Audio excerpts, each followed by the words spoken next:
Good evening, dear friends. This is a wonderful webinar which we called Respinar from Indian Academy of Pediatrics, National Respiratory Chapter. I just now got greetings from my president, Dr. Jagdish Chinnappa, with all the best and good wishes. He has been the main backbone and source of inspiration for all of us to carry forward. So with his consent and permission, I'm proceeding with the proceedings of today. What can I say for wonderful support from all of you? For the first webinar, Respinar, we had close to 1,500 participants registrations, and this time we have the registrations crossing 800 at 8:45 as per the latest news I got, and we can see pouring in of people logging in, and therefore thank you all. This gives a lot of energy for the chapter and for the members of the chapter and for those who have been the past members, past office bearers of the chapter, past presidents of the chapter, and we have the founder of the chapter here. So it gives an immense pleasure for them to take this academic activity forward. And mainly, this is the thing that helps us. So for those of them who have technical issues, I have sent a helpline. Himadri, can you repeat the helpline, or can you just type it in the chat box? They can call anyone from the helpline if they have any issues of logging in or audibility, etc., they can contact you. Sure. Okay. Sure, so with these opening remarks, I'll share my presentation for today.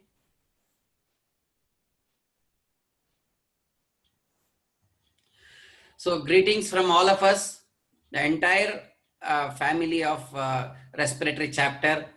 I'm just one of them right now with you, being the secretary, sharing the platform. But behind this, there is effort of the entire team. So I will thank all the president, vice president, our Dr. Kashi Prabhakar Murthy, and all the executive members across the country who have put in all the efforts to make this Respinar a successful one. So this Respinar will be a regular feature on every Monday at 9 p.m. and you will have wonderful faculties from across the country as well as from abroad. We will have mix of youngsters, researchers, and excellent speakers getting you wonderful respirology to your doorstep.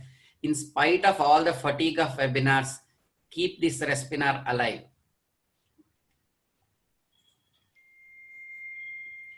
This is your baby, not our dream. You have to nurture it. We have just sown the seeds.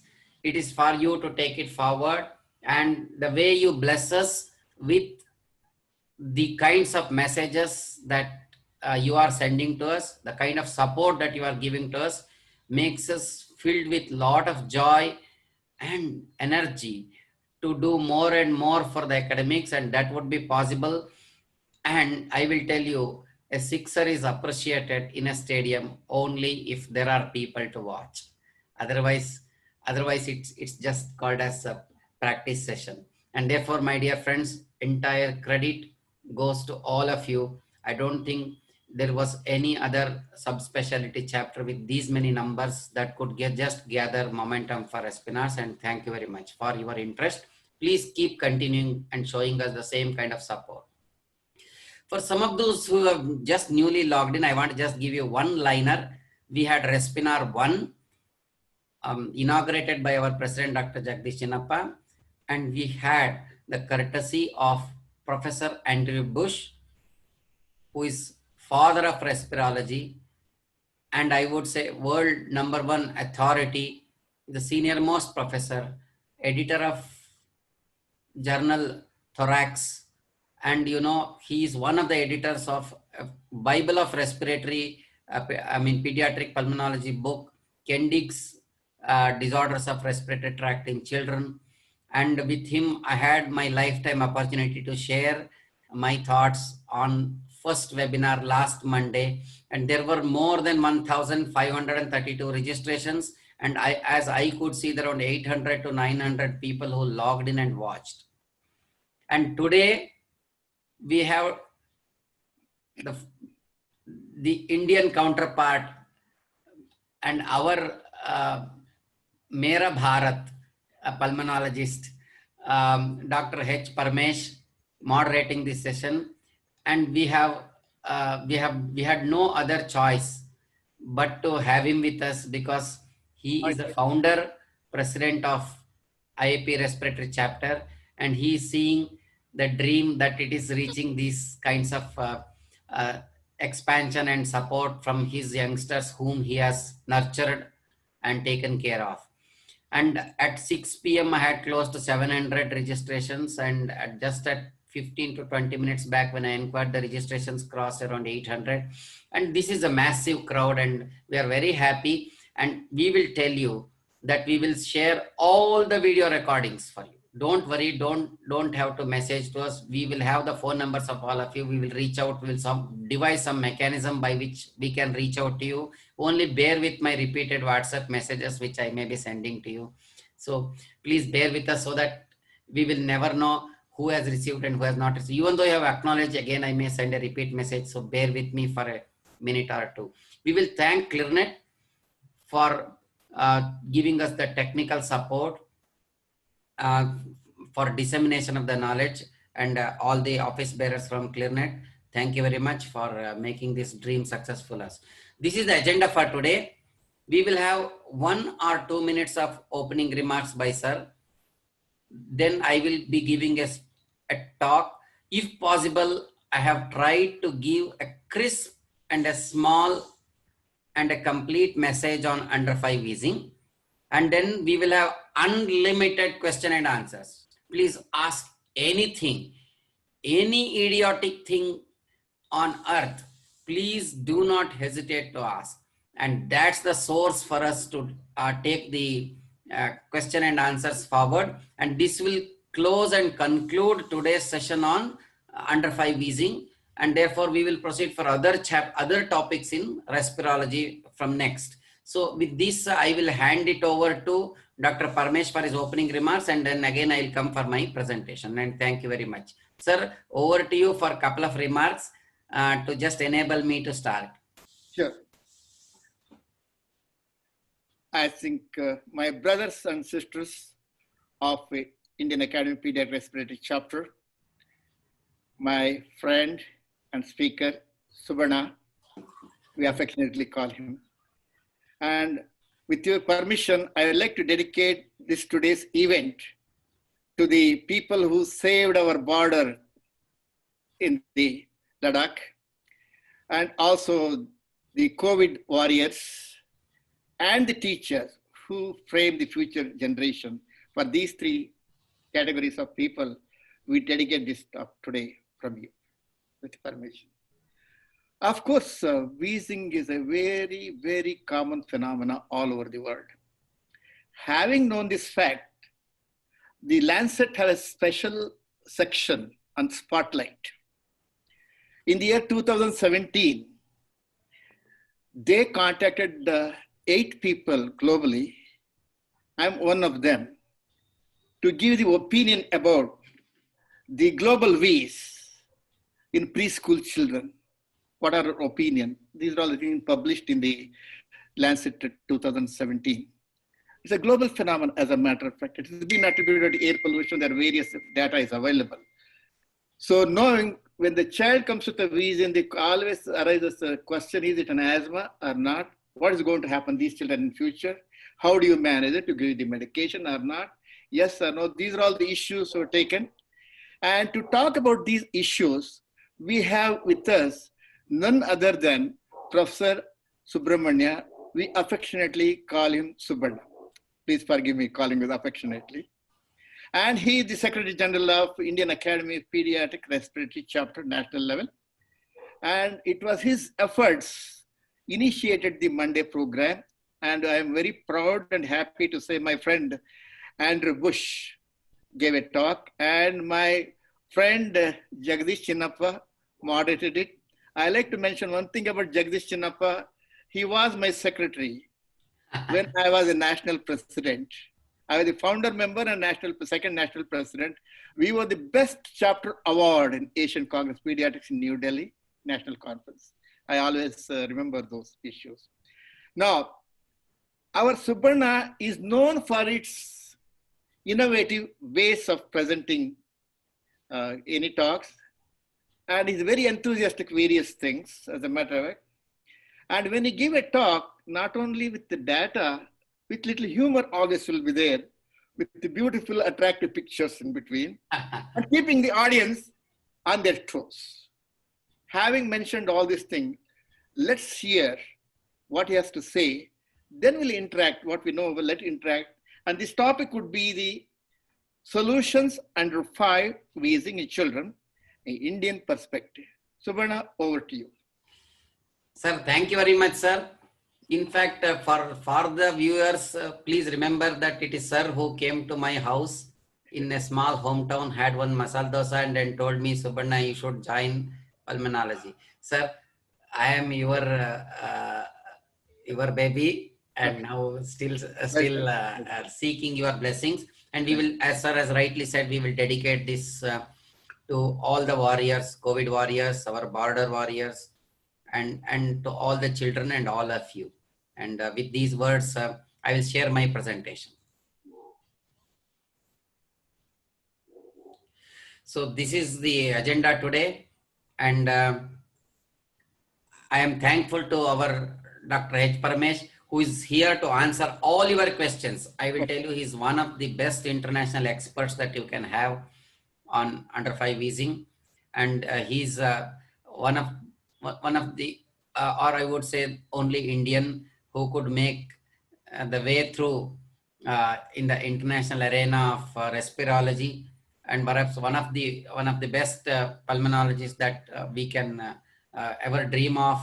And his CV, I can't read, it will run into pages. Once I made that effort and it was very difficult for me. So he's there in all the platforms of respirology. Sir, thank you very much for blessing us with this occasion. So let's go to today's talk. Last time we had a lot of questions being asked on under 5 wheezing in children. And we were glad that Professor Bush, in fact, answered all the questions. And today we will see, there were a lot of messages on WhatsApp to me. Sir, we wanted to hear something in a nutshell. If you can give for under 5 wheezing, because conference after conference, meetings after meetings have only confused us than helped us in under 5 wheezing. So there are questions, so are there solutions? So whenever there is a problem, there is always a solution. And if we are not able to give the solution, it only means that we have not understood the problem. So my dear friends, let me try my best. I'm the junior most in the field of pulmonology, trying to solve, if at all I can, for you solutions in under 5 wheezing.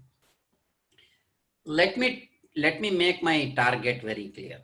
The solutions are mainly for general practicing pediatricians and some of the students at the periphery or at the receiving end, where they are at the patient interface or in front of a child, what to do. Now I have got a wheezing kid.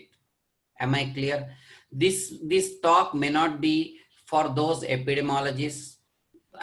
My apologies to them, and those highly qualified academicians or those researchers in the field. You are free to do the research, and because of your research and efforts, we are able to concise it and give a small capsule to the practicing pediatricians at the periphery. So therefore, my dear friends, are you all ready? And whatever may be your experience and your knowledge on under 5 wheezing, now put yourself into a nutshell or a mindset of a simple practicing pediatricians as to what to do and how to go about wheezing in children. And let me take you through this journey. What is the thing called wheezing? Let's have understanding. Wheezing is a sound. So there are definitions of wheezing, rales, rhonchi, etc. Let's not complicate the terminology, but let us understand that wheezing is both a symptom and a sign.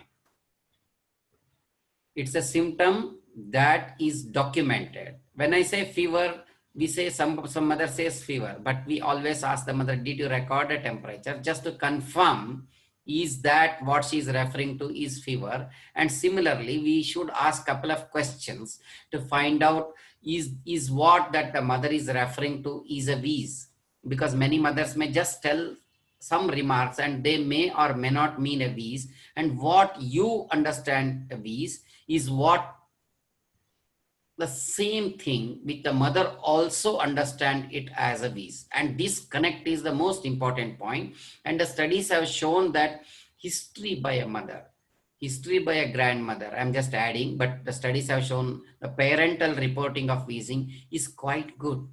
It's not bad. But there are some false positives. When the parents say wheeze, they may not be actually referring to wheeze, some kind of gora sounds which are non-specific and may not refer to the wheeze that we are actually understanding by wheeze. So there has to be some proper connect.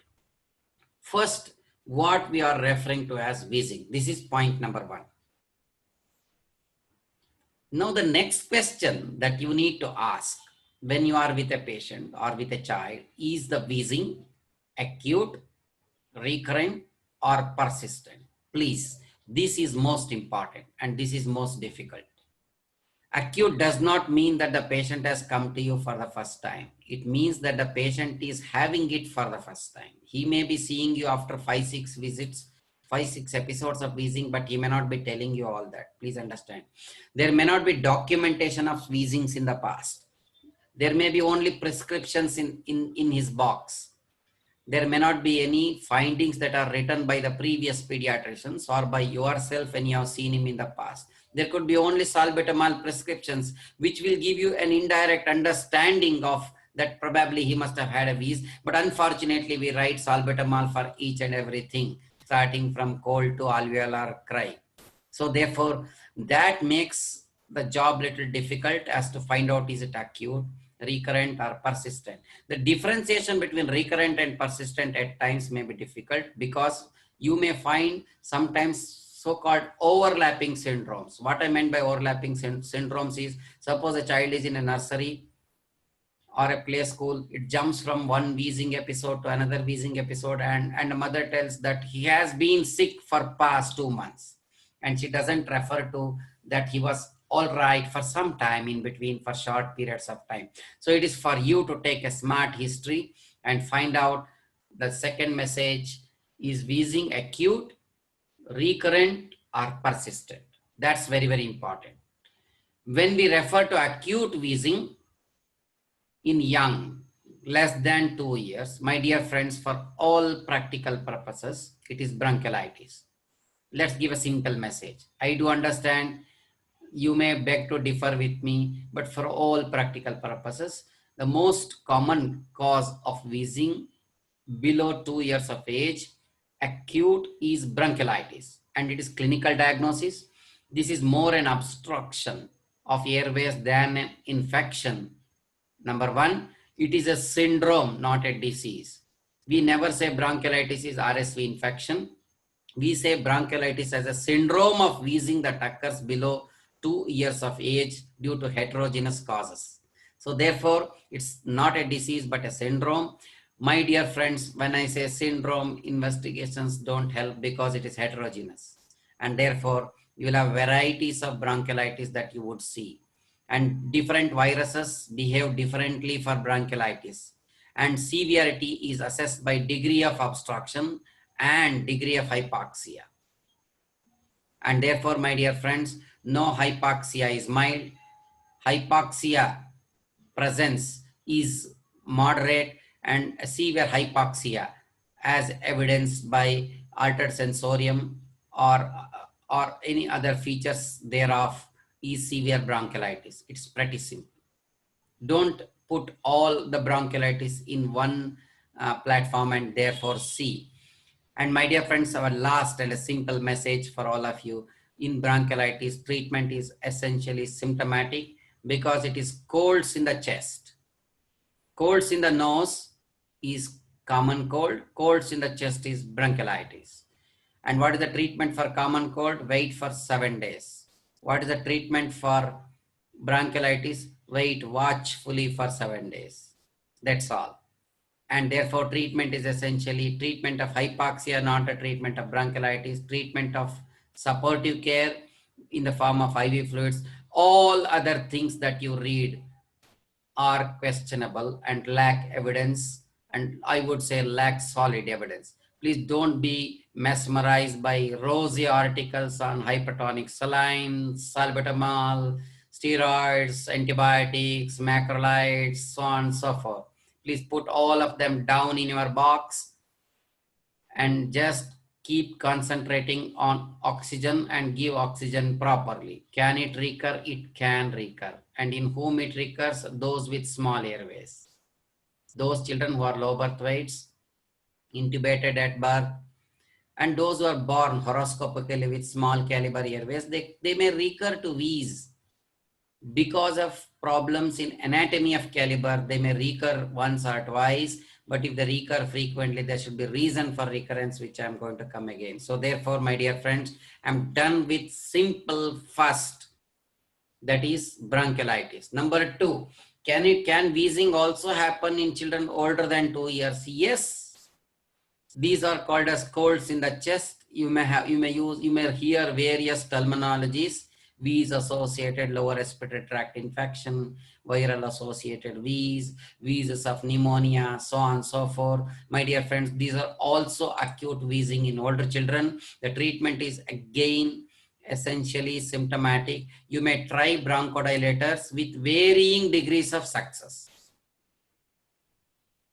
You will not have 100% success, my dear friends. You can go for all desperate measures of airway clearance, supportive care, and treatment of fever, paracetamol, reduce the work of breathing, give them plenty of oral fluids if they're mild, intravenous fluids, treat them symptomatically again. All these viral lower respiratory tract infections are going to become better.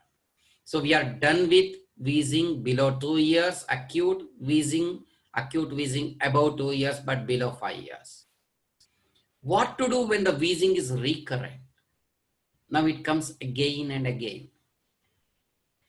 My question is, okay, wheezing is coming again and again. Is child normal or is the child abnormal? This is very, very important question you have to ask. What I mean by normal child, the child is essentially normal. Nothing wrong with the child. It's just that the child wheezes again and again. It's born with small airways, and it is going to get colds in the chest quite frequently for various reasons that you and me know very well. So here I am focusing to this important category. Now the wheezing is recurrent, but the child is normal. How do I recognize that this is a recurrent wheeze in a normal child? How does they behave? These episodes are brief. They don't wheeze for 15 days, my dear friends. They don't cough for more than a week or 2. They don't have prolonged episodes of beyond 10 days. Did you understand? They are having predictable and brief episodes. I would say episodes that are defined by the normalcy. They are normal in the interval period. They recurrently wheeze. The child is pretty normal and they're fantastic in the interval period. Please ask this question: how your child is doing in the interval period. Therefore, in these children, should I wait and watch? Because the child is normal, the airway is abnormal. Abnormal means abnormally small. Did you understand? So should I wait and watch? Yes. These are the children who will outgrow the wheezing as they grow older. They do not have any risk factors, which I'm going to talk little later, not to confuse you at this stage. At this stage, remember, they have brief episodes and they do better. And why these children outgrow the wheezing? Don't you remember in your practice, some Ramesh, some Joy, some Pawan came to your clinic when they are 2 months, 3 months, 4 months, again 3-4 times in 9 months, and suddenly after, in the next year you will see that they are not visiting your clinic. Have you seen them in practice? Yes. And you will be wondering, have they gone to neighboring pediatrician? They are not visiting me. And you will be happy when the mother comes back with the second child and tells that, sir, because if you're that last medicine, my child is fantastic and now there are no problems at all. And now the second child has come with wheezing and cough again. Do you recollect these patients? Mind you, these are the children who are outgrowing the wheezing. They form large chunk of your practice. Maybe 2/3 of the wheezing that you see in practice are going to become better with age and recover by 5 years. What are the reasons for improvement with the age? Improvement in the airway caliber, and therefore wheeze is a function of obstruction, and obstruction do not happen. Number one. Number two, the viral episodes decrease with the age. They are very common. Younger the child, older they are, viral infections are common and hardly they happen in the adults. Do you agree? Third, due to some unknown immunological mechanisms, they do outgrow the wheezing, and therefore majority of the children are fine by 5 years of age. Or I would say they become finer and finer. They are better in the second year compared to first year. They are better in the third year compared to second year. They are better in the fourth year compared to third year. And they are fantastic at fifth year compared to 4 years. By the time they go to LKG, by the time they go to first standard, they're fantastic. Is this message very clear to you? You don't worry what you do for them. Do whatever that you are doing, except irrationally writing antibiotics and irrational prescription of cough syrups, irrational prescriptions of antihistamines, irrational nebulizations that you are doing. Please remember that these children are going to do well in spite of your treatment, and they are going to do better. So it just requires counseling by you. Am I done with the message number one? That majority of the children with under 5 wheezing whom you see in practice are perfectly normal children. Number two, I said recurrent wheezing and a normal child. Can I have a recurrent wheezing but an abnormal child? This is very, very important. And I say a child is normal when there is no abnormality, and you have to pick them up. And that is the exercise that I want all of you to do. So therefore, my second question is why this child is abnormal. Is it because that a child has a serious underlying disease which I have not recognized? And you need to ask the questions. Very important. So therefore, this is a diagnosis of exclusion, and you have to ask these questions. Are there associated symptoms like recurrent fever, recurrent vomiting, recurrent diarrhea, recurrent otitis media? Did you understand, my dear friend? There could be n number of questions that you need to ask to find out the underlying disease. And you are in front of the child, you know how best to make a diagnosis of a disease, not me. And the symptoms sometimes may not be recurrent, they may be persistent, and this is important. When the symptoms goes beyond 2 weeks, 3 weeks, or 4 weeks, more than the expected duration for that particular illness, then it is called persistent. And persistent symptoms but not recurrent symptoms, please ask them. If there is isolated symptoms, asthma cannot happen with only cough. Asthma cannot happen with only wheeze. Asthma cannot happen with only breathlessness. It has to be a combination of all the three or more than two of the three. Did you understand, my dear friends? If there is an isolated wheeze, it is not asthma. So it could be something else. If there are multi-system features, if the growth of the child is affected, and if you could see clubbing, and if the child do not respond to bronchodilators, my dear friends, you need to take care of these children, and they form small subset of your practice in wheezing and could be just around less than 5%. I'm just sorry for the epidemiology, but I told you it's for the general practitioners, but you must recognize them. Even if it is less than 5 to 10%, you must recognize them and investigate them if you are confident of provisional diagnosis.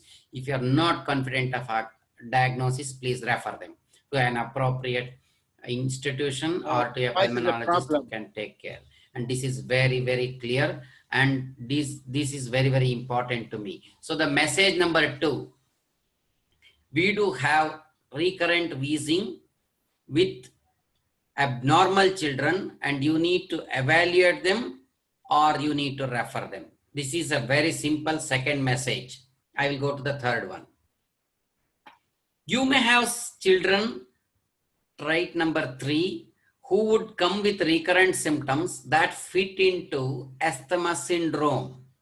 I won't say disease right now. They fit into asthma syndrome, and they may or may not have asthma. So this is a trait that you would see in practice, and there the answer is either yes for asthma or no for asthma. Have I made this clear to you? This is a third category that you would get in practice, and either they will have asthma or no asthma. If I were to take Dr. Parmesh's reference of prevalence of asthma in India, it is somewhere around 20 to 30% in cities with traffic before COVID, and sometimes it globally, if you take, it's around 10%. I'm sorry for making it simple for you. 1 in 10 child can have asthma. So therefore, my dear friends, you may have little more than the real asthma as a recurrent wheezer, and therefore maybe 2 or 3 times more than them. So therefore, you will have around 1/3 of children who would present to you with this asthma syndrome, not asthma as a disease. And you have to filter and segregate them into yes or no for asthma, which is common. No asthma is more common when they are younger. Yes, asthma is common when they are older. Have I made this simple for you? Again, I'll come back to you. So therefore, when you see asthma syndrome in under 5 wheezing, you have to get an answer to yes or no for asthma. So I will tell you in which are the situations you will say no for asthma straightforward. You don't have to ask anybody. It is there in your clinic. So not an asthma, but an asthma syndrome. 1, if they are too young. Please don't make a diagnosis of asthma when they are too young. You may not be correct. If somebody was asking me in the chat box in the last many webinars that we were attending, sir, tell me how young, the youngest age at which you can diagnose asthma. This is a very common question that we get. So my dear pediatrician, for those of you who would put in the chat box how young, what is the youngest age at which you can diagnose asthma? My answer is, how young are you as a pediatrician? You know, the older you are, you will not make a diagnosis in younger child. Younger you are, immediately after some fellowship or some degree from abroad or from sophisticated MD, that the best gold medalist that you are coming, you may be inquisitive and enthusiastic to make a diagnosis of asthma in too young. Please exercise caution when you are diagnosed them in young. I don't say you are wrong, but you might be wrong because it is more likely to be not an asthma than an asthma in that age group, and you must rule out differential diagnosis. This is my caution. Number 2, generally asthmatic children are not very sick. They are called as happy wheezers. You know, they're wheeze, and when you relieve them, they are very happy. Do you recollect all of them? So once they are sick, that means it is not inflammation, it is infection. So the moment they are sick, the cause of wheezing is quite simple. My dear friends, in asthma syndrome, if they're recurrently sick, then they are wheezing. That means again, they may not be asthma. Asthmatic children appear very sick when they are having very severe flare-ups and they go to PICU when there is a situation of hypoxia. Otherwise, they'll be wheezing, but they will still be smiling, or they will be sipping tea or coffee. Number 3, when they are febrile. My dear friends, asthma is not a disease of infection generally, and therefore they are afebrile.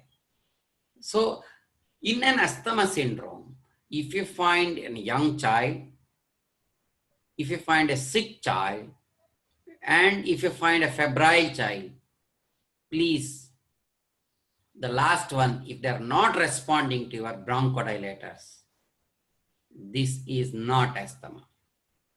Please boldly tell this mother, look here, let's wait and watch. At this stage, maybe XYZ pediatrician called it as an asthma. Thank you, ma. I'll respect his words. But at this stage, to me, it appears it is not an asthma, and be bold in telling them that this particular trial may not be an asthma. If it is asthma, we will know over time. Don't worry, they'll come to you. Once you say no asthma, and suppose you have erred, they'll come back to you in the 3rd year, 4th year, 5th year. They'll come back to you and tell you, look here, my child is continued to be wheezing in spite of your advice that it is not asthma, sir. What may be the reason, isn't it? So message number 3, all that wheezes in young, in sick, in febrile children is not asthma. And in all that wheezes but do not respond to bronchodilators is not asthma. Am I done with this? Not an asthma. In asthma syndromes, pretty clear to all of you.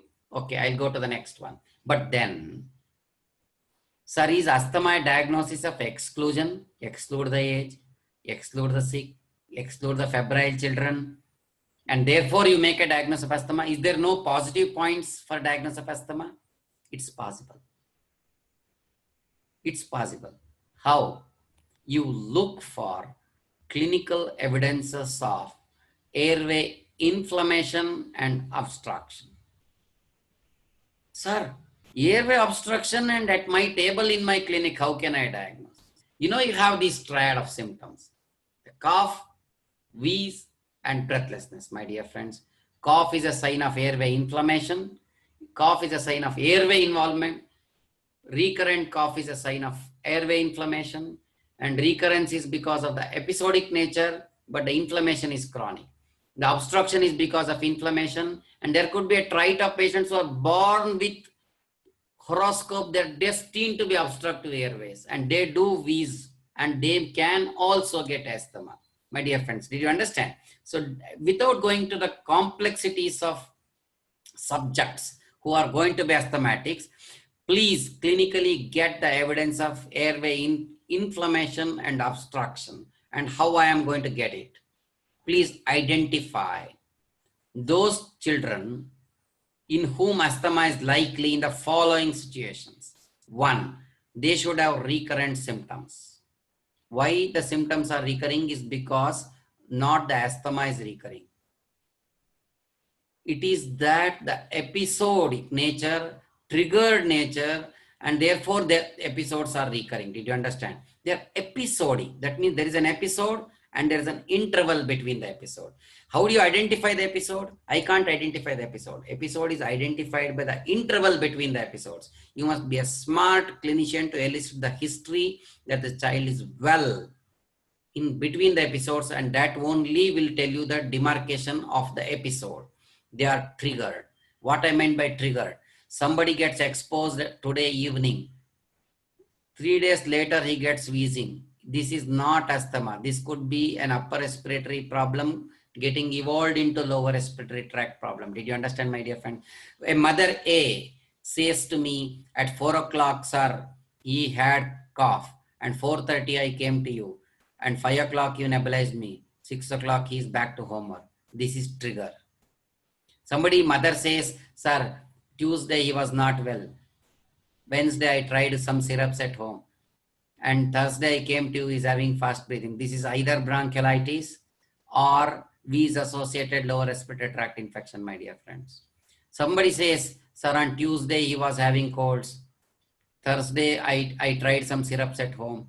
Thursday you are not available. Friday I came to you, now he's having fever and fast breathing. This is pneumonia for you. I will tell you, don't go for just presence of symptoms. Please ask for the evolution of symptoms, how the symptoms have evolved over time. That will differentiate bronchiolitis, pneumonia, or a trigger of asthma for you, my dear friends.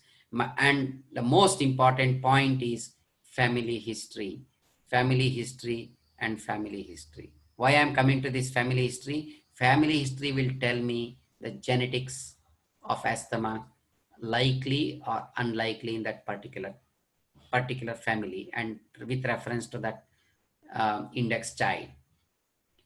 Relief by bronchodilators or steroids is one of the best parameter that, at least if you ask me, sir, personally, you tell me some tip for diagnosing under 5 wheezing.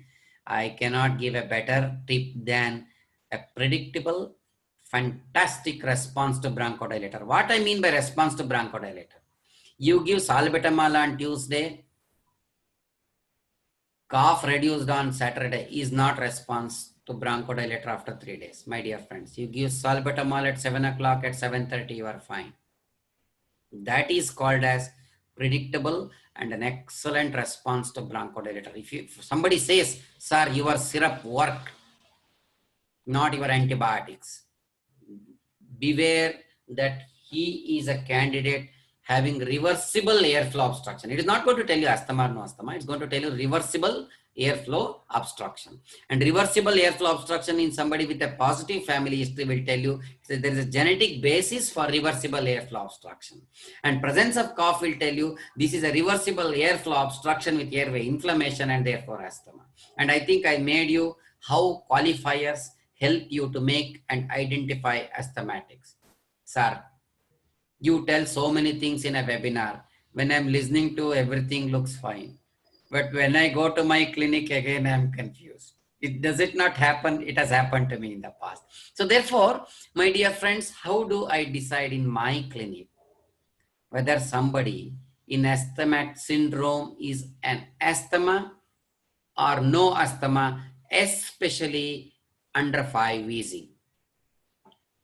There are 3 nice approaches, and this is the most important slide I want all of you to focus, because this is important to me, my dear friends. There are 3 approaches to under 5 wheezing into asthma.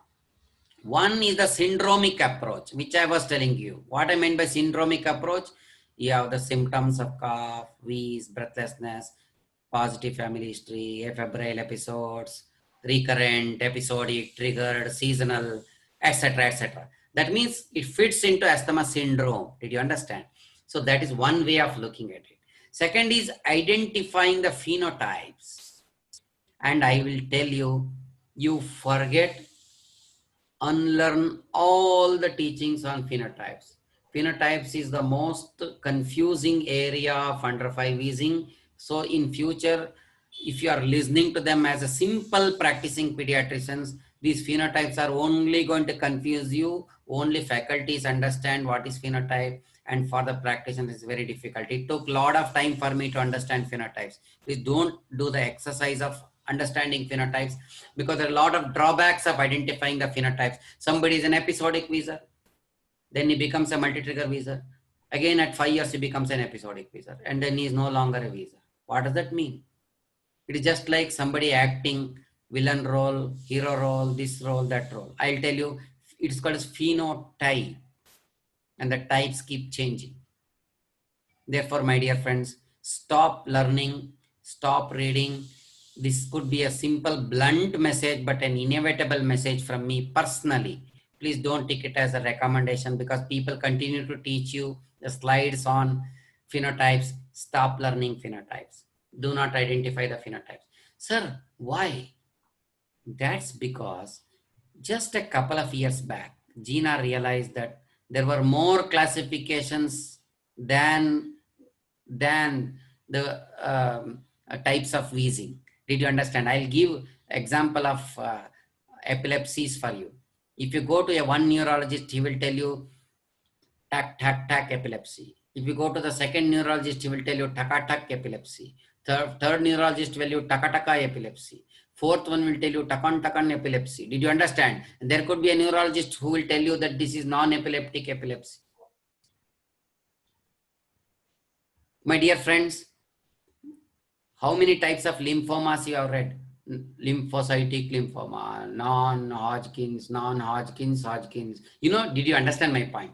Let us forget all the classifications. It's not required. So, sir, how to identify an asthma? Asthma is a lifestyle disease, like acute coronary syndrome, or a stroke. Did you understand, my dear friends? Or a diabetes, for that matter. How do you diagnose? It is by probability approach. So we say you are at risk of cardiovascular disease. You are at risk of diabetes. Similarly, we say you are at risk of asthma.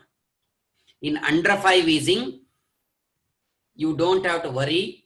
You have to just identify who is at risk of asthma, who is not at risk of asthma. That's all. You can forget all the slides and remember this strong message. So you have to identify only 2 categories: children at risk of asthma, children who are not at risk of asthma. My dear friends, this is called as risk-based probability approach. And therefore, my dear friends, should I use phenotypic approach? It's very confusing. At the end of classifying the phenotype, the treatment is same. They say either you give bronchodilators and if required, you give steroids. To tell that why you have to classify the phenotypes.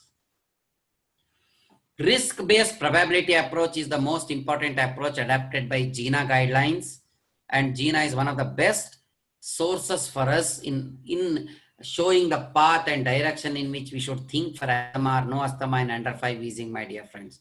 Risk-based probability approach is the best approach, and I'm going to tell you what we mean by risk-based approach. If your child is atopic, you are at risk of asthma. Why? Because you have the genetics. Risk number 1. If you have parental history of asthma, more in the mother than in the father, or more risk if both parents are asthmatics. Did you understand, my dear friends? If there is a strong family history of either an asthma or an atopy, you are at risk, because all that we are looking is there a genetic susceptibility? If you have genetic susceptibility, my dear friends, that means you are looking for high probability of asthma. So I'm repeating for you: high probability of asthma, high probability of asthma. The next one. So therefore, current understanding of risk-based probability approach of asthma, yes, no, under 5 wheezing, I'm telling you, if you are at lowest risk, if the duration of colds is less than 10 days, if you have less than 3 colds per year, if the child is normal in the interval period, and if there is no family history. Are you seeing these children quite often in the practice? You are labeling them as URTI, and daily you are seeing them. These are all large chunk of your children, your practice. They are at low risk of asthma. In contrast to them, who are the ones at high risk of asthma in under 5 wheezing? In those who have prolonged colds of more than 10 days. And why the colds are prolonged is because there is a background inflammation in them, and therefore the colds are prolonged. Otherwise, the colds would have stopped by 10 days. More colds per year. That is because the colds get triggered by virus. Child may be symptomatic between the episode. That is because the chronic progressive inflammation is going on, and there is a positive genetics in the form of family history or atopy. Let's say you have a high-risk child under 5 wheezing. Sir, is high risk under 5 wheezing equivalent to asthma? No. No, please. You have to wait and watch, and you have 3 answers to them. A child with high risk, yes, it is asthmatic. Still, it may not be asthma, but just that the parents have, and the child was little symptomatic, and at 5 years they become all right. Did you understand, my dear friends?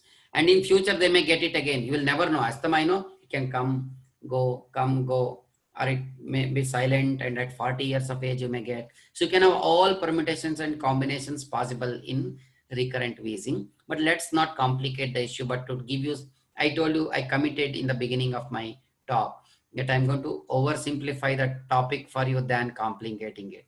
If you want a complicated respinar, I will give you for 1 hour. But for the sake of simplification, I'm telling you, in this category, is it yes for asthma, no for asthma, or is it maybe?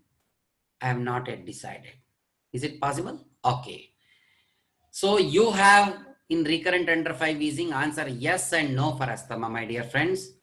So if it is obvious asthma, sir, any Tom, Dick and Harry can tell this asthma. Yes, go ahead and treat.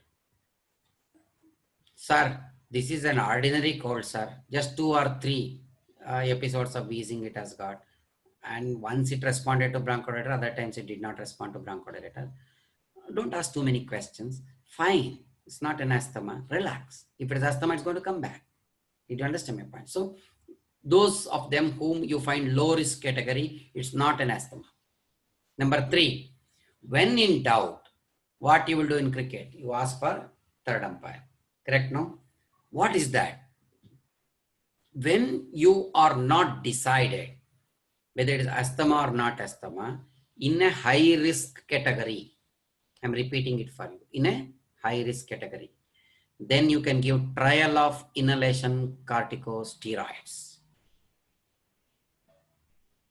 What? Why? If it is asthma, it will listen to inhalation corticosteroids. It responds to inhalation corticosteroids. It responds predictably to inhalation corticosteroids. At the end of 12 weeks of therapy, a child will become better. And I'll repeat it for you. Trial of ICS is not equal to treatment with ICS. You are in doubt, you tell the mother, at the end of 3 months, I'll be able to tell you yes or no for asthma. You assure them, don't worry. What you are going to do? You are going to give twice daily 100 micrograms of budesonide morning and evening for 3 months. What will happen? A child A will respond at 12 weeks. Fantastic. And when you stop, there is no tapering. You stop at 12 weeks. When the child responds and after stopping steroids, inhalation corticosteroids, it gets the symptoms again. And you restart the steroids. It becomes fine. That means it is steroid responsive trait. And what did I say in the beginning? The most important, what is responding to bronchodilator and what is responding to steroid is asthma. You categorically tell that mother, yes, your child has asthma and he should be on low dose inhalation corticosteroids as per the protocol of management of asthma. Am I clear? 1. A child B will not respond at all to inhalation corticosteroids. Why it is not responding? Because it is not asthma. And how do you know the response? You have to wait for 3 or 4 weeks. Don't go for response on very second day. You have started 12 weeks of trial of therapy, and on 5th or 6th week, you will look at and evaluate, is this my child not responding? So after 4 or 5 weeks, or at the end of 6 weeks, you decide it is not responding to inhalation corticosteroids. Then you work for differential diagnosis of asthma. Am I clear? Okay. A child A responds to trial of therapy, but later it does not come back at all. It's fine. Don't worry, no. He has outgrown under 5 easy. So at the end of trial of therapy, you will have only 3 things. 1, it is not asthma, therefore it is not responding to trial of ICS. It is asthma. It responded, and after stopping it, symptoms came back, and on reintroduction, it is fine. That is 100% proved that it is asthma.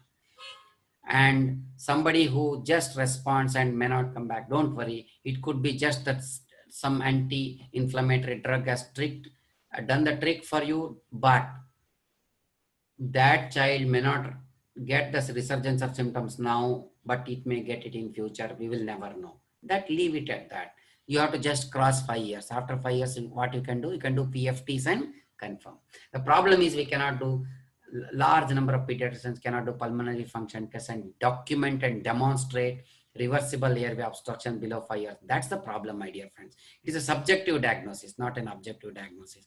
And that's where, and if there is no response to trial of ICS, please do not hesitate to revise your diagnosis. It is not an asthma, and change your approach. Now I understand when to call a wheeze an asthma. Am I clear? Don't worry about those phenotypes, this, that, all, forget it. Identify the children at risk and give a trial of ICS. If response is asthma, otherwise is not an asthma. Is that a simple message for all of you, my dear friends? So therefore, how should I treat? Sir, your decision on whether it is asthma or not is late. But today, how should I treat him in my clinic? Correct? You have only 2 drugs to give. Either you will give a bronchodilator or an inhalation corticosteroids. Correct, my dear friends? So you can give bronchodilators in the following category. 1. Infrequent episodes. Infrequent means less than at 6 weeks to 8 weeks interval. No interval symptoms, viral episodes, and no risk factors. That means only bronchodilator qualifying traits of under 5 Vc. Did you understand? So in these category, you are going to give only bronchodilators. So when you can give low dose inhalation corticosteroids apart from trial of therapy. Did you understand? If asthma is likely, or if your answer to asthma is yes, and you have more than 3 episodes per year. If your answer to asthma is yes, and if you have less than 3 episodes per year, you don't have to give inhalation corticosteroids. You can just give bronchodilators only, and still it is asthma under 5. Am I coming to step 1 of Gina, and am I clarifying it for you? If you have less than 3 episodes, and still it is an asthma by all qualifiers, but episodes are infrequent and less, just give only bronchodilators. And only when there is episodes. Did you understand? Suppose if more than 3 episodes are there per year, generally, this is just a general guideline, 2.5 episodes, don't tell me, don't ask me like that.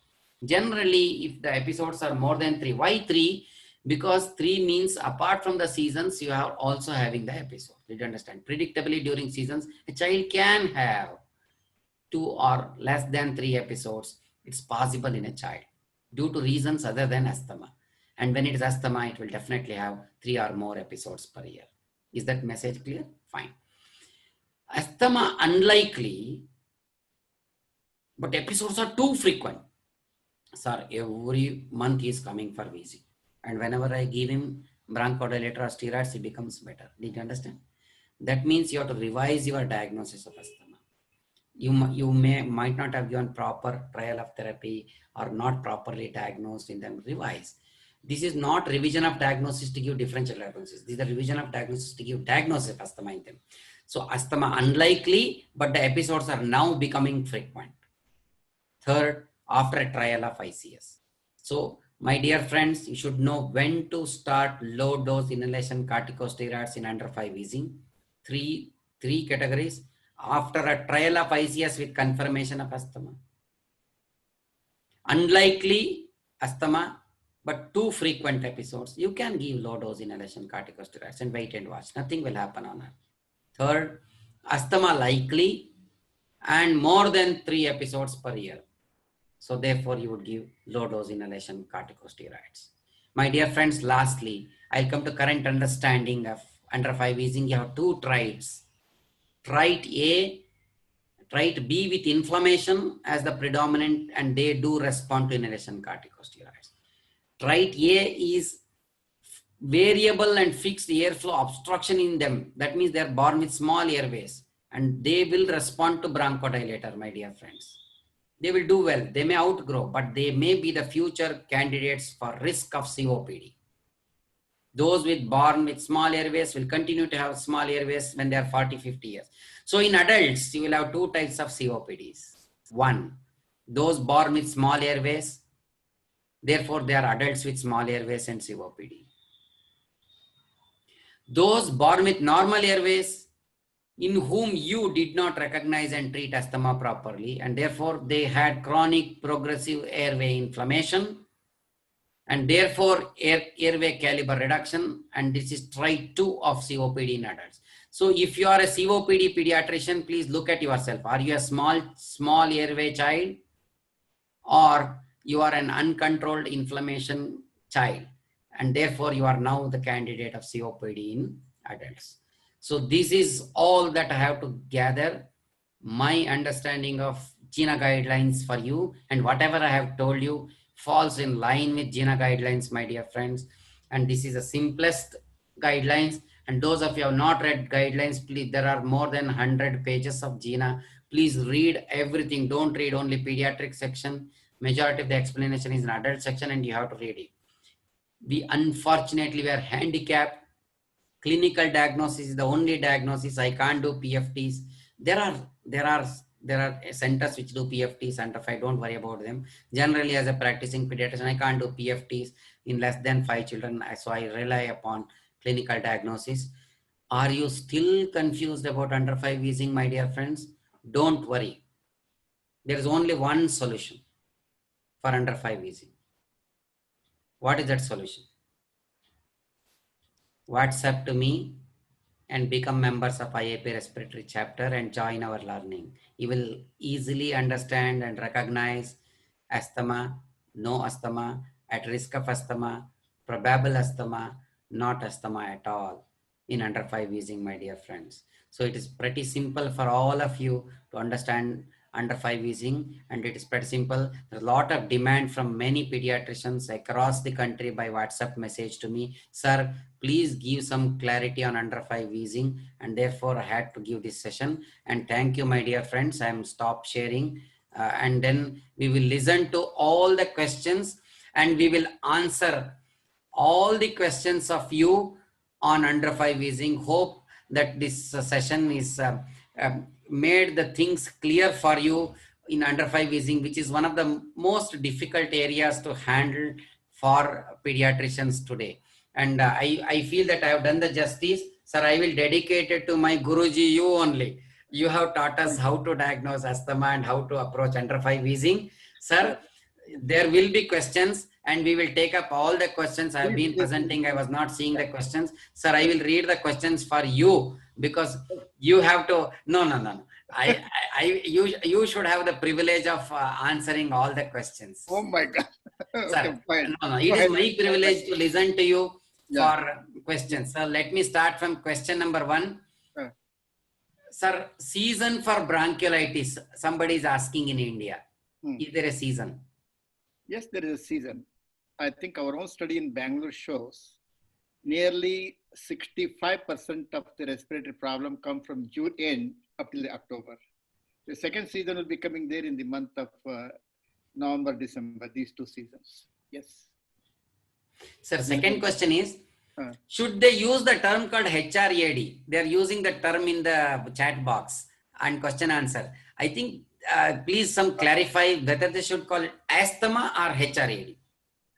Well, as a matter of fact, if you have not called asthma yet, but when you have a cold, it takes about 21 days for the airway, if you have a cough, 21 days to come back to normal level. Until that time, colds within 10 days, it clears up, week to 10 days. But reactivity will be there. They'll continue to cough, the temperature change, dust, whole lot of things, they'll react to that. They react to that, that will go away. Yes. So reactive airway disease only will tell you about reactivity of the airways, not about the inflammation. So therefore, asthma is a syndrome of not reactivity, or hyperreactivity syndrome of inflammation, which is the hardcore of the asthma. So therefore, we will not use the term HRAD anymore. Please don't write it in your prescriptions. Write asthma or just write recurrent under 5 wheezer under evaluation. Doesn't matter. But don't write only salbutamol as a prescription. Please write something that will help at least you next time. Dr. Suresh Babu sir, he has greetings for you and he has asked a question. Dr. Suresh Babu has a PS Babu, I think it's Dr. Suresh Babu only. He was the past president of the respiratory chapter. Under him, I was the treasurer. He is asking this question, percentage of under 5 with wheezing going on for asthma later in life. Okay, that's a good question as a matter of fact.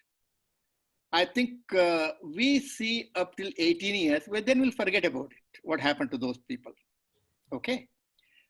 Now, our own study shows that nearly people who have been admitted to the over 270 patients who are admitted for wheezing under 5, what will happen to those children? Majority of them are asthma we diagnose. The second most common is the bronchiolitis. What will happen to those children following that? Nearly 28.5% of them will develop asthma later on. Okay. Now, Sukumaran's study has shown is recently he mentioned about 15%. Now, one of the study being followed for a long period of time was from Melbourne, Australia. They have the highest asthma prevalence all over the world, nearly 30% asthma they have it. New Zealand and all these things with unclean air. That's a different story why it is.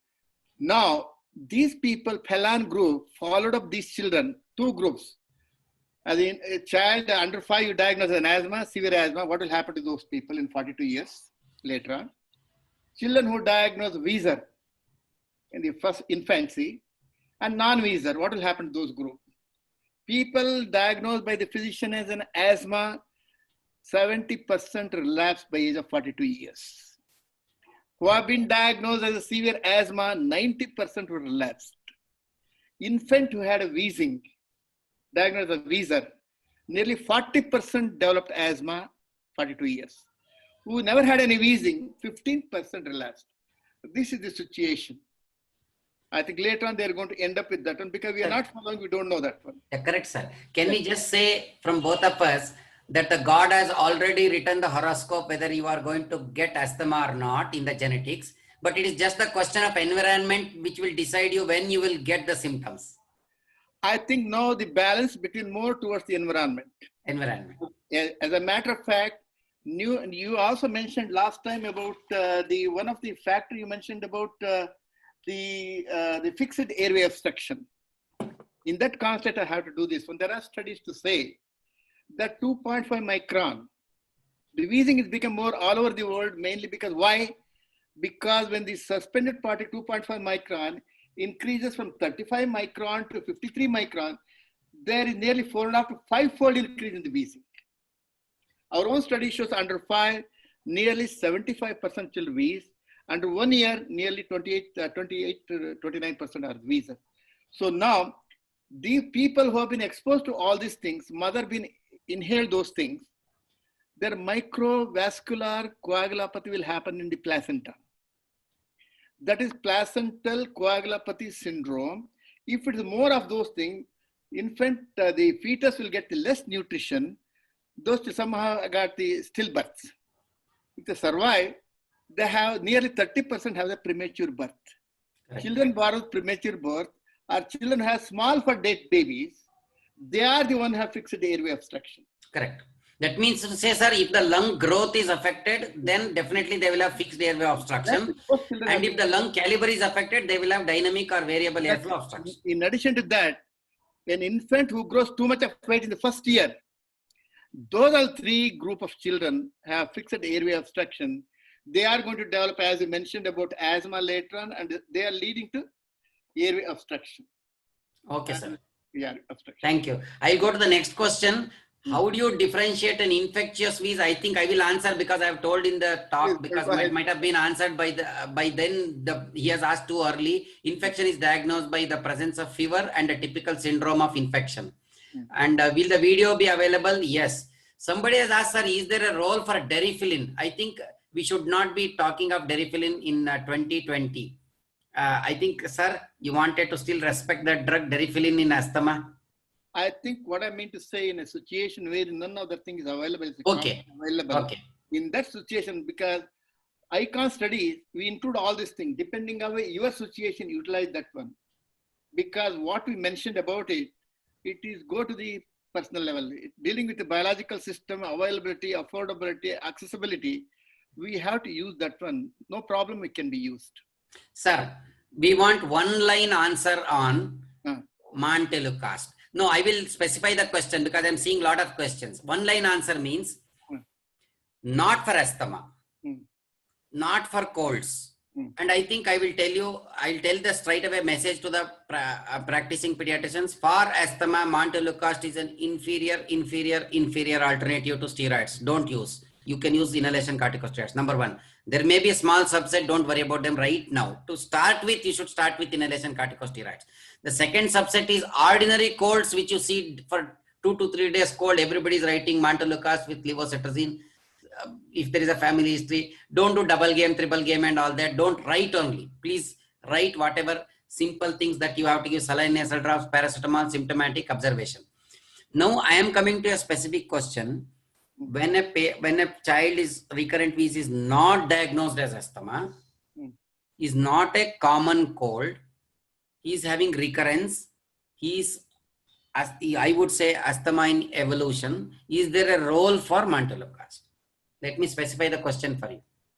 Yes, I think first of all, I want to divide this question going through this one. Yes, steroid is the best anti-inflammatory. There's no question about it. And second thing is montelukast has a role to play. I don't want to go to the phenotypes and all because you disagreed and all this thing. No, I can argue. phenotypes will, sir, let us not confuse them with phenotypes. Yes, See, I and you can discuss, but for them, Yes. it is too No, I confusing. don't want to confuse. Yeah. Yes, the matter among the 8 experts who have been interviewed, they say all of us use the bronchodilator, number one. Anyways, you can investigate later, whatever it is, because it gives at least normal people in children, it gives 13% improvement. And adult is 10% improvement. That's why anything 15% improvement, if that much improvement is good enough, use it anyways, it doesn't matter whether bronchiolitis, asthma, infection, whatever it is. Use the bronchodilators. And if there's a clue for anything, use the steroid. We say that. But however, montelukast been recommended is viral related wheezing. And as a matter of fact, Daniel Go, the pulmonologist from the Singapore, his wife, is one of the members involved in this one. She says, I want to use the montelukast first, any viral related asthma. See, there is an opinion is there, except opinion is there, but you have to use the anti-inflammatory. She prefers that one. Yes. I think, sir, we will summarize it for the audience that there are 2 traits of under 5 wheezing, one with predominant obstruction in whom you will use bronchodilators. In any case, you are going to use bronchodilators. Yes. The question is whether you are going to use steroids. If you have evidence of inflammation, then you are going to use steroids. And always, and as always, montelukast is an inferior anti-inflammatory compared to inhalation corticosteroids. That is widely and properly with level 1 evidence accepted by all. Montelukast is more, I'm sorry for these words, sir, with your permission, montelukast is more pharma driven than evidence driven. I mean, for the kind of popularity that it enjoyed in the last few years, I would say that there have been pros and cons, people fighting for montelukast, yes, no. I think we have a small set of patients in whom montelukast can be given. With permission of sir, I will tell you, if you have allergic rhinitis with asthma, and if you want to have some kind of steroid sparing effect, you can add montelukast in them. And I think for that, we will have a separate session on allergic rhinitis. Please don't bring allergic rhinitis to under 5 wheezers. So let us not take that message here. Only for under 5 wheezing, for those whom we have not yet made the diagnosis of asthma, I think we'll not prescribe a montelukast. That can be a simple message. Okay, sir. They say, can we give Budecort nebulization for under 5 wheezing for 3 to 4 days? This is very common practice. Yes, sir. Inhaled steroid, as a matter of dose, has to be a little higher in the asthmatic if you wheeze. Can be given if you have a suspicion, whether you give inhalation therapy, dose will be higher, or oral therapy, injection. If you suspect anything like that under 5 wheeze, evidence some asthma symptoms are there, suspicion, please go ahead and give it, any one of them.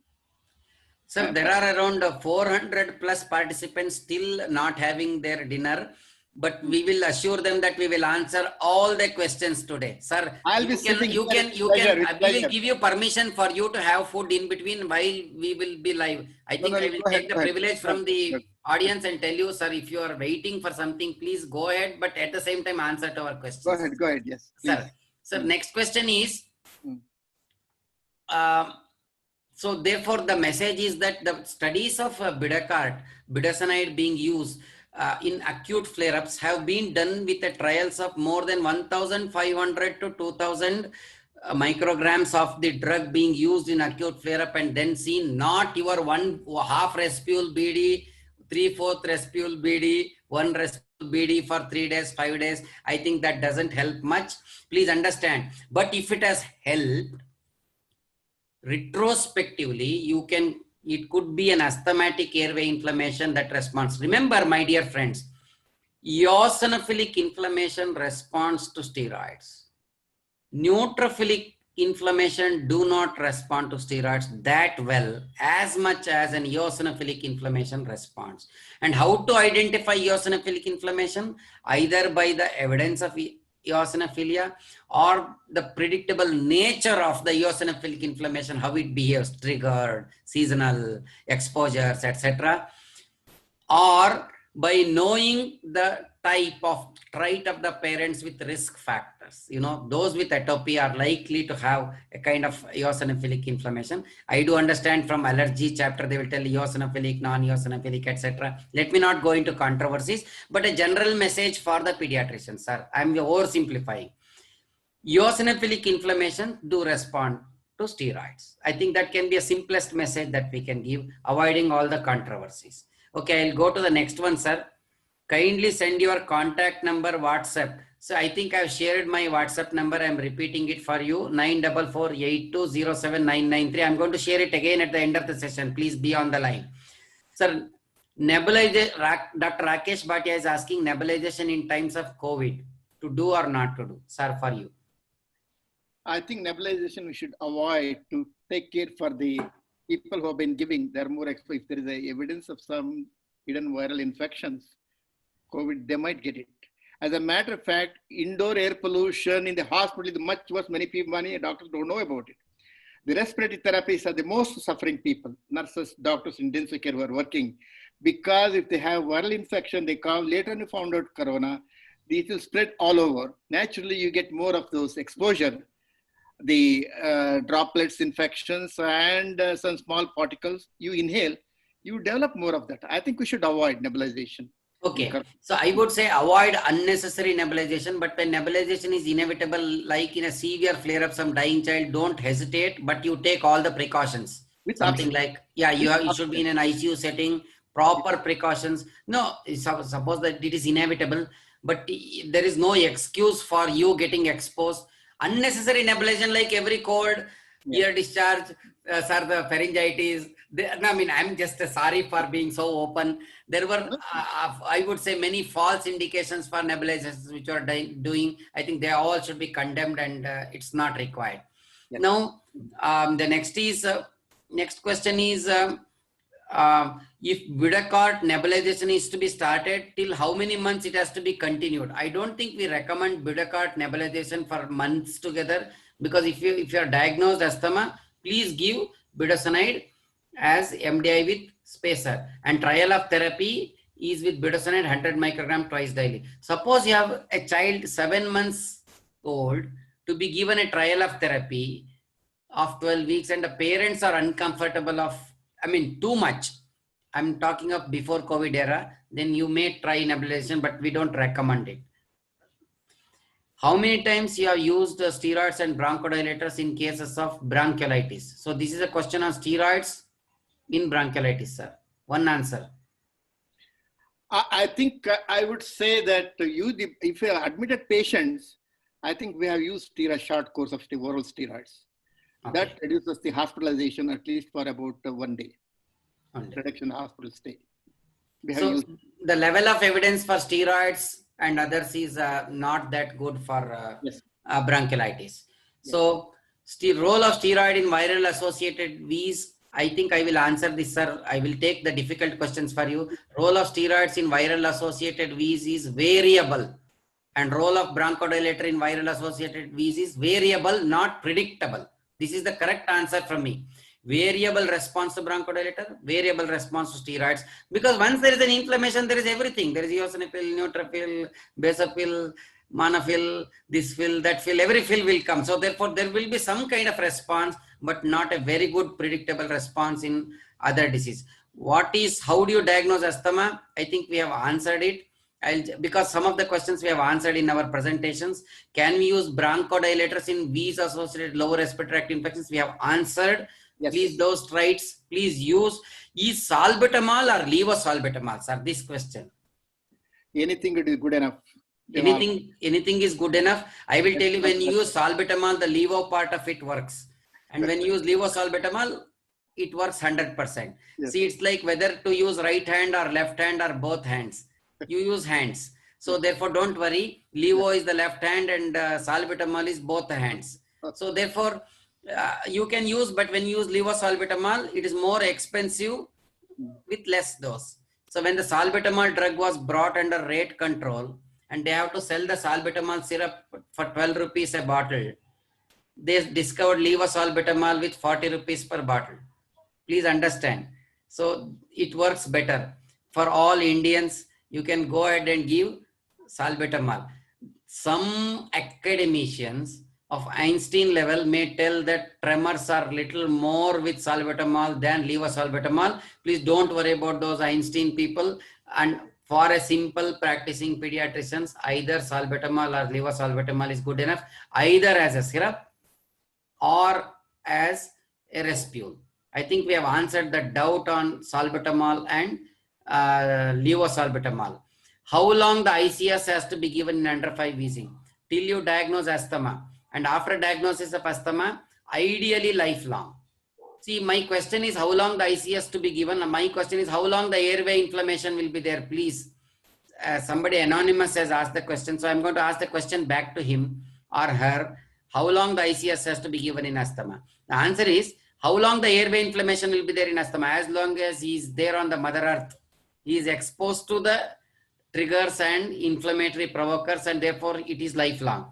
The question is, can he be spared? Can he be given some holidays in ICS? Answer is yes. See, this is the simplest way of putting that question for you. Is fluticasone inhaler available or not available now? Fluticasone or budesonide? Somebody is asking, sir. I think I would vote for the fluticasone. Fluticasone. Because if you look at the bioavailability, and especially if you take the inhaler and the nasal spray, whatever you use, I think nearly 11 to 15% of the adverse reaction is there budesonide, but fluticasone is only 0.5%. Because of that fact, bioavailability. Sir, I think as I can understand you, fluticasone is a better molecule as far as pharmacokinetics and pharmacodynamics are concerned than budesonide. Yes. But in clinical practice, if we are using either fluticasone or budesonide, don't feel guilty. All are fine. Use any steroid, but use a steroid. Controlling the inflammation with steroid is important than which steroid you use. So it is like, is masala dosa better or plain dosa is better? But you should be filled and full. So that's important than which dosa you would choose. So that's a small tricky question. And I think I will come to the next question. Should a bronchodilator be oral or inhaled, sir? This is a question. Inhaled is always better than the oral, as a matter of fact. You get 1/10 the dose. Children tend to spit or vomit after oral bronchodilator because even esophageal sphincter could some extent relax and they don't like the bitter syrups. Inhaled is better, but the first time user, poor socioeconomic background, village, somebody from far off village who cannot understand on a first episode, maybe a syrup or a tablet would do. Please give it. Please give it. Yeah.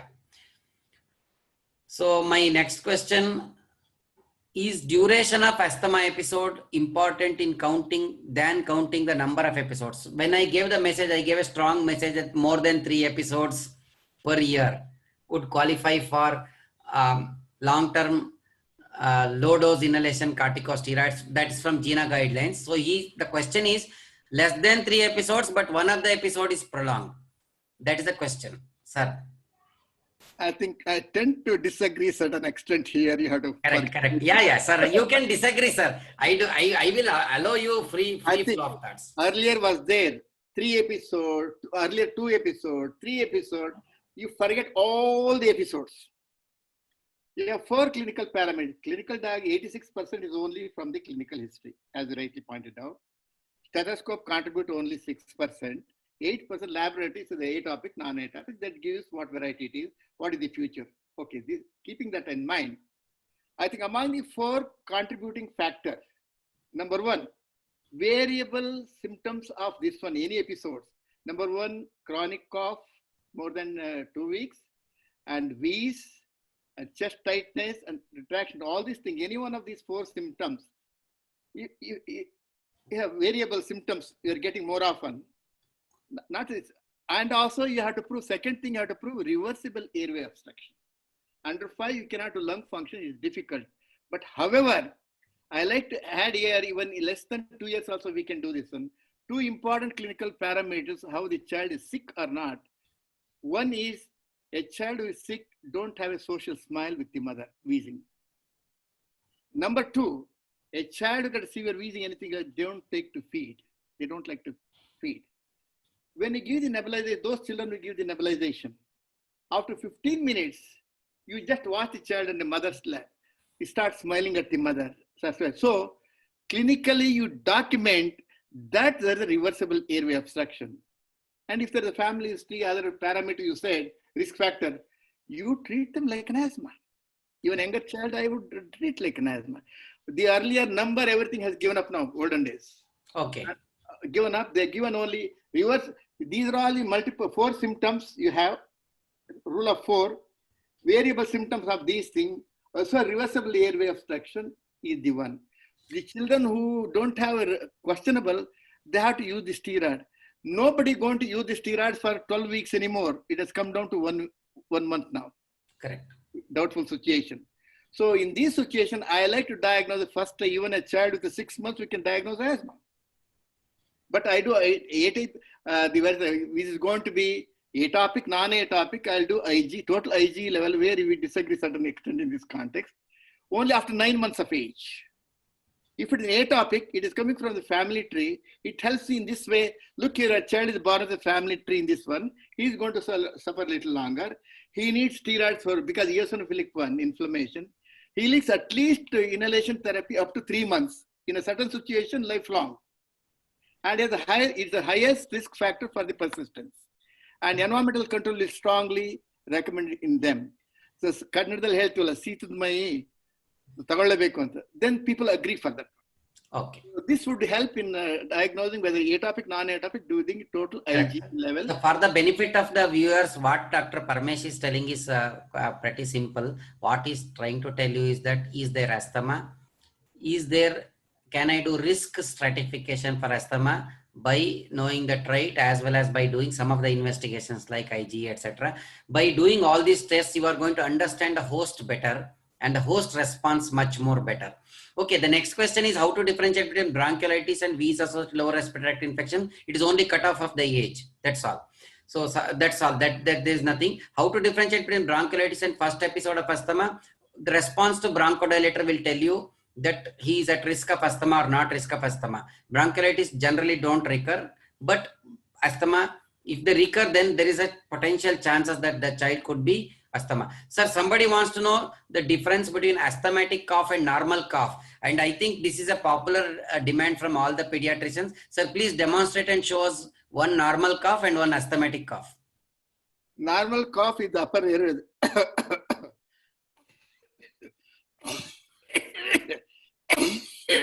This is what, but usually normal cough with upper airway comes in the soon he goes to bed. In between he is all right. Unless he had the gastroesophageal reflex, is quite common, it's very unusual disease. You cough in the midnight, but the cough comes only between 4 a.m. to 6 a.m.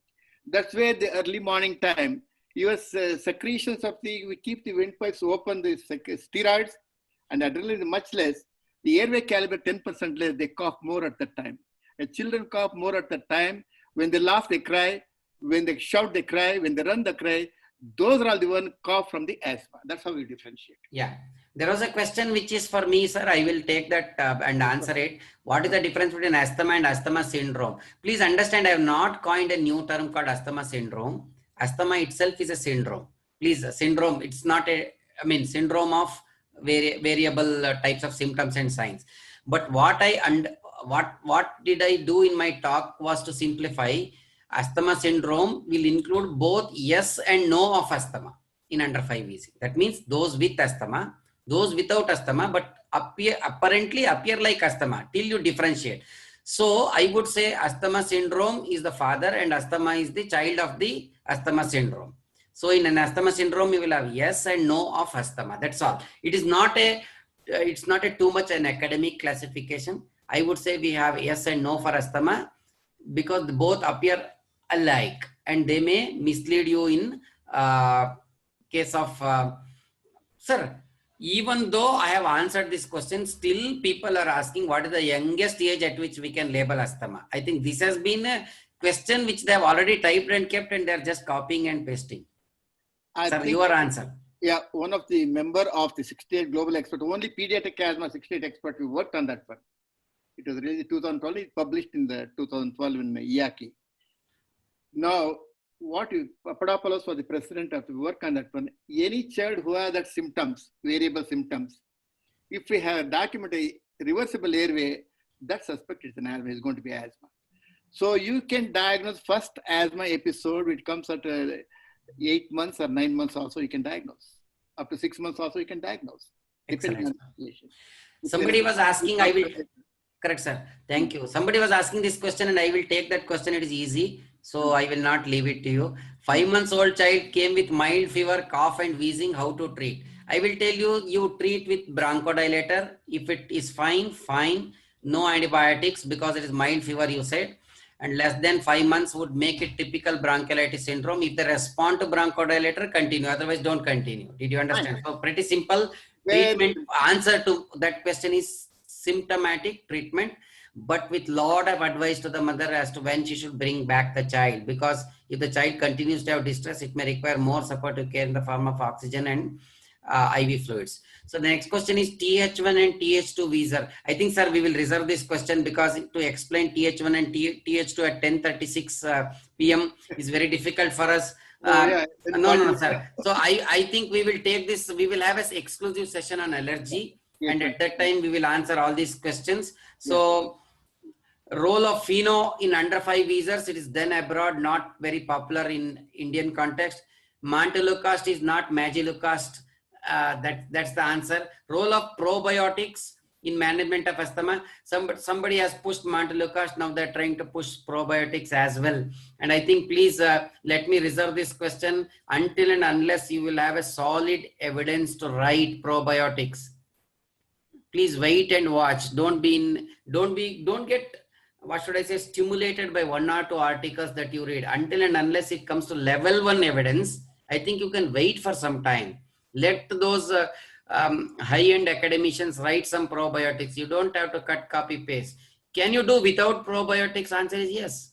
Why you want to maneuver the immune system so early with so many things? I think you can wait. Okay, triotropium in children at what age? I think it's about 12 years. Fine, sir.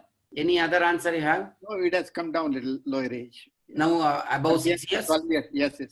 Yeah, as young as 6 years. It was for 12 years and above. Now I think, see, every drug when it started, it will start in adults.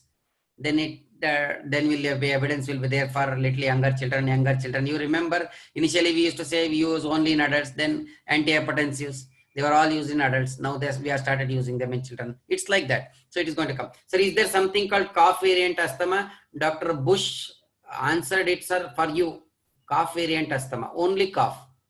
I think we have cough variant asthma, cough variant allergic rhinitis in the same way. I think allergy chapter have been considered this one. Cough variant asthma has come back again. Earlier it was there. We end up a little bit. It again come back. Cough variant asthma, cough variant allergic rhinitis. Cough has become a major contributing factor because 8% chronic cough more than 2 weeks has gone up to from 8% to 22% now. And the most earlier it was the lower airway allergy most common cause. Now the upper airway allergy becoming more and more for the air pollution and all these things. So the cough, the asthma presenting as a cough, allergic presenting as a cough has come there. We call it as a cough variant asthma, cough variant allergy. It is existent. We have to differentiate. Okay. So the treatment essentially is bronchodilators. That's all. Well, cough variant asthma, yes, bronchodilator. That's all. Yeah, fine. So that the message is simple. So when you have cough and you give bronchodilator and you are happy, that's all. So my next question is, sir, this is a question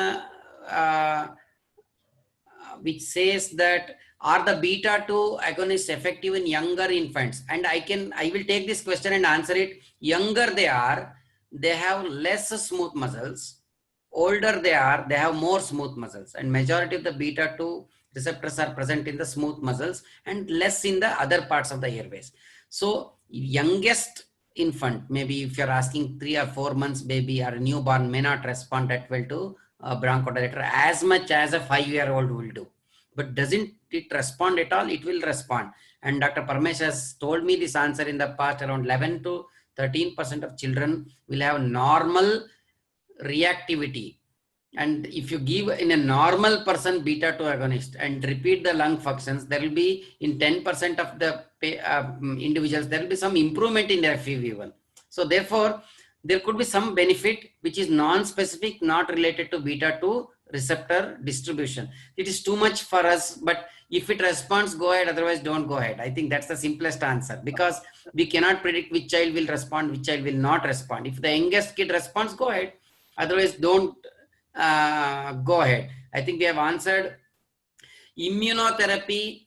All those questions, I think we'll reserve it for allergy session, which we'll do exclusively. Impedance oscillometry question has been asked. I think I will reserve that question, because this is a question for, I think, Dr. Sonia, but you can WhatsApp to me. I will send you everything about impedance oscillometry in under 5 wheezing children, how to do, what to do, etc. Those questions I'm taking, which are relevant to all 300 participants who are watching.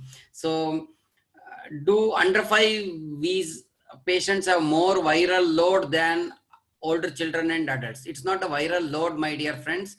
It is that the prevalence of viral infections are more common in them. It's not a load. I think because of the COVID, people are worried about loads, and I think lesser the immune response,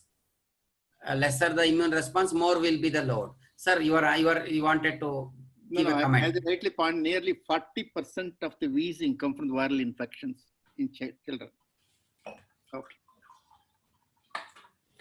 Sir, the next question is, what are the symptoms of neutrophilic asthma?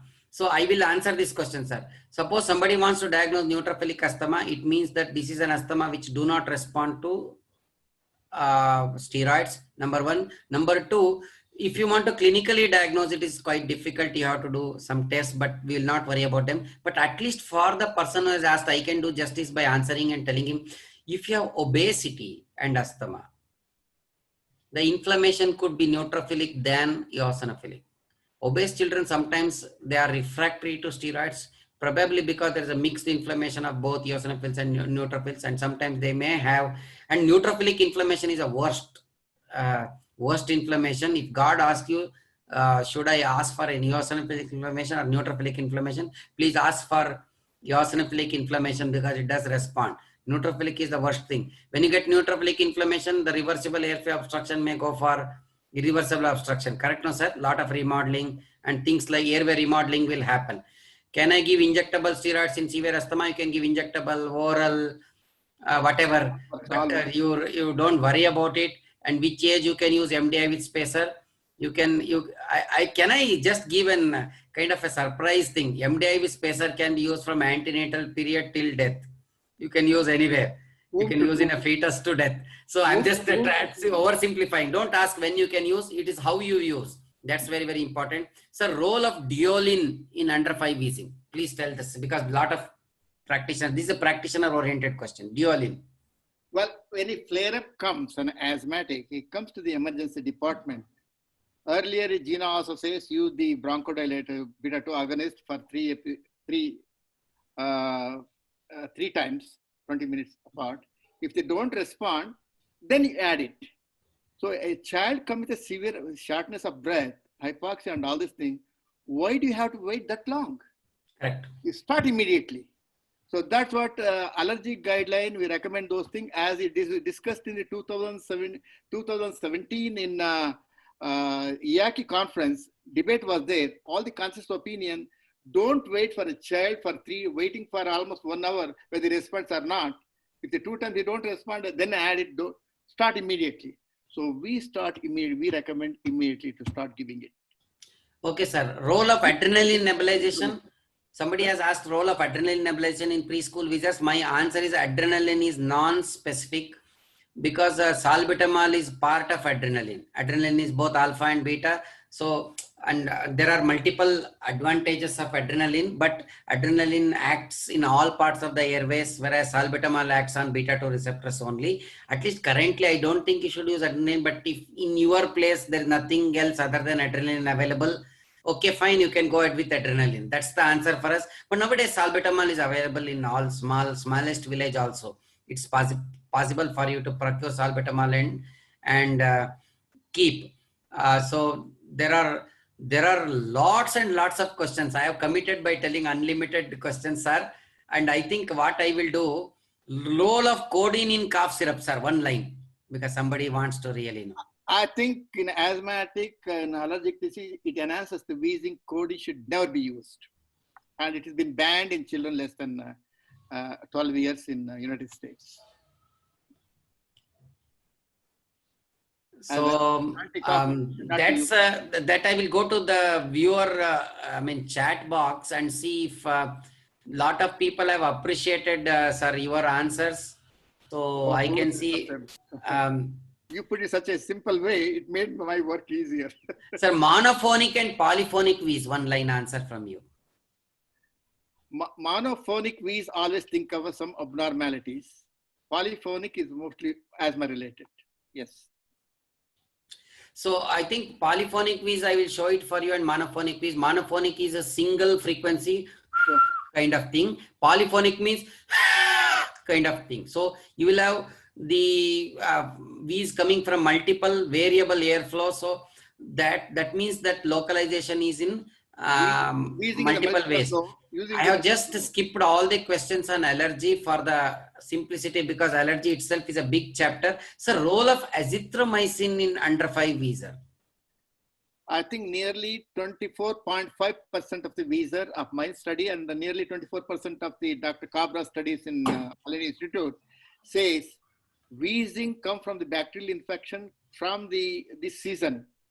Any pneumonia because without any X-ray finding come from the mycoplasma. In those type of situation, if you have a little doubt, dry cough, anything like that, this can be used, macrolides can be used. I think I heard from Dr. Bush in the last talk as well. The message is that do not use azithromycin in every wheezer. That's point number 1. Do not use azithromycin in mild to moderate wheezing, because you can get away by just giving bronchodilators. In those of wheezers, under 5 wheezers who are very sick, tend to get into ICU or tend to have severe episodes, or I would say you are helpless and you have good evidence or documentation of a suspicion of something that the bronchodilator may or may not work. In such situations, you can consider azithromycin, because we should not increase macrolide resistance in the community, because azithromycin is a wonderful drug for many indications. I think we should avoid antibiotic abuse. Can you take both combination of bronchodilator and inhalation steroids? Sir, this is a question. Is combination better? I think combination, that's what we have been using it now. Any child more than 5 years, flare-up comes there, please use both the steroids and the bronchodilator, long-acting bronchodilators. It has come now, not the 5 years, after 5 years. Okay, the next question on vitamin D and asthma. I think I will answer this, sir, with your permission. If somebody is having pre-existing vitamin D insufficiency, you correct vitamin D in them, lot of immunological corrections do happen and it is proved. But trying to treat asthma with vitamin D prescription than with inhalation corticosteroids is highly not advisable. Number 1. Number 2, vitamin D need not be a co-prescription along with inhalation corticosteroids. So my humble appeal to all of you, please don't co-prescribe vitamin D, don't co-prescribe probiotics just for the sake of writing something more from the pen. Please write inhalation corticosteroids, because I will tell you what happens to the parents is they are not serious about inhalers. They'll be serious about your vitamin D or your probiotics and tend to think that that oral drug will do more magic than inhalers. When you give inhalation corticosteroids, my dear friends, stay on inhalation corticosteroids. Stay focused. Be strong in your message. This is all that is required. This is the simplest thing that I can give, rather than confusing them with 1.5 pages of prescription. Please don't write, too many things. So therefore, I would say, sir, somebody has asked, what is brittle asthma? Brittle asthma is, even with the steroid, anything like that, they get the flare-ups more often, not getting responded. Yeah. Yes. So there is one question, does adenotonsillectomy or adenoidectomy helps in recurrent under 5 wheezing? Yes, in adults, but not in children. Sir, I have answered that question. Okay, fine. I think just for want of time, I have taken some of the questions. So we have answered all the questions. Suppose if there are questions which are not answered, my dear friends, it is 11 o'clock and I don't know, even now more than 300 people are still live. Sir, we should thank this audience. And do you all like Respinars? I think you like Respinars. We will answer all the questions in upcoming Respinars as well. Will this tempt us to do 1 or 2 sessions more on drugs and devices in asthma? I think we will take up, because there are a lot of questions on drugs. I'm seeing a lot of questions on drugs and lot of questions on devices are pending. So somewhere down the line, I think we will have a session on drugs and devices in asthma from IAP respiratory chapter. My dear friends, can we thank our father of respirology, Dr. H. Parmesh, for being with us in spite of all the constraints and the age factor, for staying with us till 11 o'clock. And I can see the enthusiasm of audience for staying for so long. I am going to again show my WhatsApp number, because a lot of people are asking my WhatsApp number. So therefore I'm sharing it for them only. And you can WhatsApp to me your feedbacks, but stay with us. And this is my number. Please save and join. And you can give your feedbacks, and I will send you the future Respinar messages. Next Monday at 9 p.m. we will all meet you again with mouth-watering discussions from various academicians across the country and across the globe.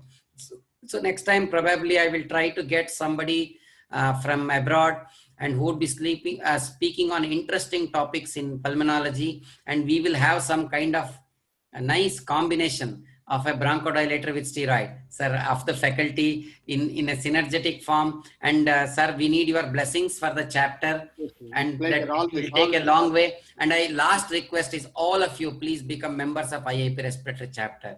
You will enjoy academics like anything, and respiratory medicine is your bread and butter in everyday practice. So with these small couple of words, and some concluding, sir, one line concluding word from you, and then I will say good night and close, because you are so senior. So I would give the last word for you. I think let us work together and clear the environment pollution and reduce the respiratory diseases in the world globally. I think 2 pediatric people are taken a very active way. Lisa Priya from Manipur and Thunberg from the Sweden. We support them all along, so that what are the cause for the pollution, we reduce it. Let us work together for the better future for all of us. Let us breathe each other. Each one teach one, plant one tree, maintain it. One full-grown tree give enough oxygen for 4 people, free of cost. Each one of you need about 15,000 rupees of oxygen you breathe every day, free of cost. Free of cost per person.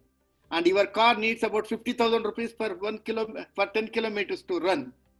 I think we give 65,000 rupees for nature is provided, which protect us, which safeguard ourselves for the future, for the lung diseases and asthma and wheezing. Thank you very much.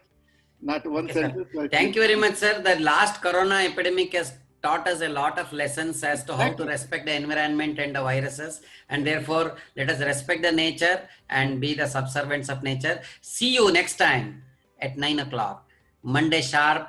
Please be on your toes. Register early to avoid login problems. I will be bombarding you with lots of messages. Bear with me, share with your friends, and don't say that we have not answered your questions. Suppose the questions are not answered, I will save all those questions. There will be one session on which only question and answers will be there. I may invite some more faculties and just have only question answer session and no presentations. All your doubts will be cleared. So don't worry. Stay with us in the respiratory chapter. See you again next time at 9 p.m. I will thank all the AB members, my president of the respiratory, Dr. Jagdish Chinnappa, and the person who made Dr. Jagdish Chinnappa, Dr. Parmesh sir, and who has blessed all of us. And thank you very much. Good night. Stay safe and stay fine. We'll see you Monday at 9 p.m. Thank you very much. Thank Next you. Monday at 9 p.m. Thank you. Thank you, sir. Thank you. Good night. Good night.